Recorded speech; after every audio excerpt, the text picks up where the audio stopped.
शेतकऱ्यांसाठी 28 एप्रिलच्या ठळक बातम्या.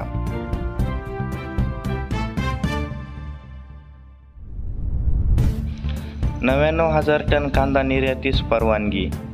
लाल कांद्यासाठी झालेला निर्णय नवा की जुनाच. सरसकट कांदा निर्यात बंदी उठवा. पहिल्या घोषणेतील निम्मा कांदाही गेला नाही.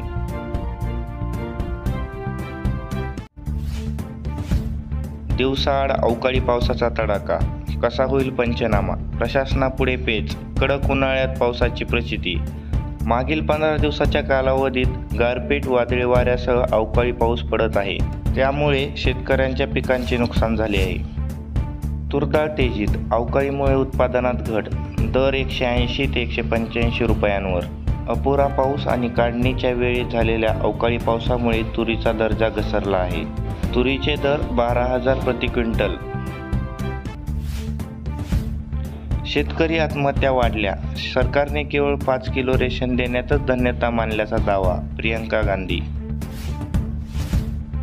कांद्याची खुली निर्यात बंदच. केंद्राचे आकडे. गेल्या वर्षभरातील 99,150 टन निर्यातीला परवानगी. केंद्राने गुजरातच्या पांढऱ्या कांद्याच्या निर्यातीला परवानगी दिल्यानंतर महाराष्ट्रातील कांदा उत्पादकात निर्माण झाला संताप. परभणी 41 तापमान. मराठवाड्यात आज पावसाची शक्यता. बीड जिल्ह्यात 36 सौर प्रकल्प. 65 ठिकाणी जागेचा शोध सुरू.